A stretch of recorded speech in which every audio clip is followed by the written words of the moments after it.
আসসালামু আলাইকুম আপু। ওয়ালাইকুম আসসালাম। আপু আসসালামু ভালো আলাইকুম। আছেন? আলহামদুলিল্লাহ ভালো। আপুর কি আগে বিয়ে শাদী হয়েছিল নাকি? হ্যাঁ, হয়েছিল। স্বামী আছে নাকি নাই? নাই। কতদিন ধরে স্বামী ছাড়া আছেন? ২ বছর। ২ বছর ধরে স্বামী ছাড়া। এখন কি বিয়ে বসতে চাচ্ছেন? হ্যাঁ, ছেলে যে বয়সের হোক কোনো সমস্যা হবে? না। অনেকের বউ চলে গেছে, এরাও যদি আপনাকে দেখে বিয়ে করতে চায়? হ্যাঁ, রাজি আছি। রাজি আছেন না? আগের স্বামীর সাথে আপনার ডিভোর্স হয়েছে তো? হ্যাঁ, ডিভোর্স হয়ে গেছে। এখন কি ফ্যামিলি নিয়ে থাকেন নাকি ভাড়া বাসা থাকেন? ভাড়া বাসায় থাকি। ভাড়া বাসায় থাকেন। কি কাজ করেন আপনি? বাসা বাড়িতে। বাসা বাড়িতে কাজ করেন। রাত্রে আসেন কয়টায়? ৫ টা। ৫টায় আসেন না? হুম। তাহলে এখন আপনি বিয়ে বসতে চাচ্ছেন, ছেলে যে বয়সের হোক কোনো সমস্যা নেই না? না।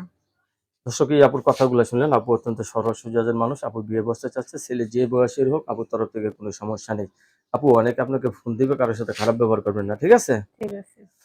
দর্শক পরবর্তী একটি সুন্দরী মেয়ের ভিডিওর জন্য অবশ্যই অপেক্ষা করবেন। আপু এই যে আপনি বিয়ে বসতে চাচ্ছেন, আপনার ফ্যামিলিগতভাবে কোনো চাপ-টাপ আছে নাকি আপনার পছন্দই না, পছন্দ? কোনো সমস্যা নেই।